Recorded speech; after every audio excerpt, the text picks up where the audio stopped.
دائرہ قرآن کو نشانہ بناؤ، دائرہ صحابہ کرام کو نشانہ بناؤ۔ اللہ تعالیٰ اپنے دین کا بچانے والا ہے، قیامت تک یہ دین باقی رہے گا۔ اس دین پر انگلیاں اٹھانے والے، اس دین کو بدنام کرنے والے، اس دین کا مذاق بنوانے والے اس کائنات سے نسیم منسیہ ہو جائیں گے۔ نہ مٹا ہے نہ مٹے گا کبھی چرچا تیرا، تو گھٹائے سے کسی کے نہ گھٹا ہے نہ گھٹے، جب بڑھائے تجھے اللہ تعالیٰ تیرا۔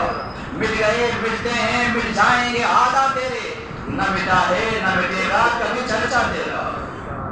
میرے عزیز آج یہ حالات ہیں، اس لیے اپنے بچوں کو قرآن کے بارے میں بتاؤ، حدیث کے بارے میں بتاؤ، صحابہ کے بارے میں بتاؤ کہ یہ لوگ اسلام کی جڑ ہیں اور بنیاد ہیں۔ اگر ان کے بارے میں ذرہ برابر دل کے اندر کینہ، بغض اور کمی آ گئی تو سارا کیا دھرا برباد ہو جائے گا، سارے اعمال اکارت ہو جائیں گے، ساری نیکیاں تباہ ہو جائیں گی۔ اصل ایمان و بنیاد رسول اللہ کی ذات ہے، اگر ان کے بارے میں معاذ اللہ اس طرح کے خیالات پیدا ہو گئے تو کچھ بھی نہیں بچے گا۔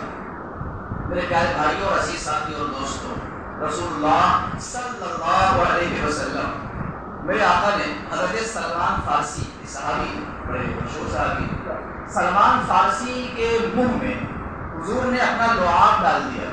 لعاب بتا چکا ہوں آپ کو، سلمان فارسی کے منہ میں لعاب پڑھنا تھا کہ وہ عربی زبان سیکھ گئے۔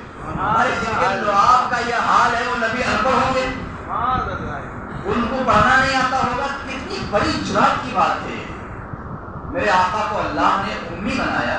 امی کا معنی یہی کہ رسول اللہ صلی اللہ علیہ وسلم دنیا میں کسی سے آپ نے نہیں سیکھا، اور بے شک جب نبیوں کے بھی سردار ہیں اور جب کسی سے سیکھ لیتے تو آپ کا وہ استاد ہوتا، وہ آپ کا استاد ہوتا، اور استاد شاگرد سے بڑا ہی ہوتا ہے۔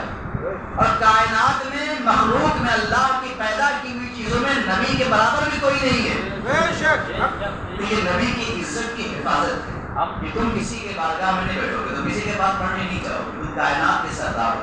دوسری بات یہ تھی کہ اگر رسول اللہ صلی اللہ علیہ وسلم ظاہری طور پہ سارے کام کرتے تو لوگ الزام یہ لگاتے کہ قرآن جو تم پیش کر رہے ہو کہ تم نے پہلے کہیں پڑھا ہوگا، تم نے توریت، انجیل اور زبور، صحف آسمانی کو پڑھا ہوگا اور اسی کا نچوڑ تمہارے سامنے پیش کر رہے ہو، یہ الزام لگ سکتا تھا۔ تو اللہ نے امی رکھا کہ 40 سال تک یہ نبی تمہارے بیچ میں رہے، کسی کے پاس پڑھنے نہیں گئے۔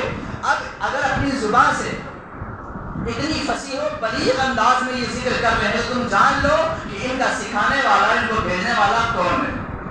تو اللہ نے رسول اللہ کی ذات کی اور ان کی شان و عظمت کی حفاظت فرمائی۔ یہ رسول اللہ کا ایک مرتبہ ہے اور مقام ہے امی ہونا۔ امی ہونا کوئی عیب نہیں ہے، مگر ظالم کتنے بدبخت ہیں کہ معاذ اللہ رسول اللہ کو ان پڑھ کہہ کر یہ کہہ رہے کہ قرآن کو صحیح کرنا تھا، غلطی کو درست کرنی تھی، اور ان کو پڑھنا ہی نہیں آتا تھا تو غلطی باقی رہی، ابھی تک وہ غلطی باقی ہے۔ قرآن میں اس طرح کی کوئی چیز نہیں، پورا قرآن الحمدللہ کے الف سے لے کر والناس کے سین تک محفوظ ہے۔ پورے قرآن کے اندر کوئی کمی بھی نہیں ہے اور کوئی بیشی بھی نہیں ہے۔ قرآن جس طرح اللہ نے رسول اللہ پر بھیجا، رسول اللہ نے صحابہ نے تابعین نے تبع تابعین، آج تک اور آج سے لے کر قیامت تک قرآن اصلی شکل میں موجود رہے گا۔ اِنَّا نَحْنُ نَزَّلْنَا الذِّكْرَ وَإِنَّا لَهُ لَحَافِظُونَ۔ اللہ نے فرمایا کہ ہم نے اس کو نازل کیا ہے اور ہم ہی اس کی حفاظت کرنے والے ہیں۔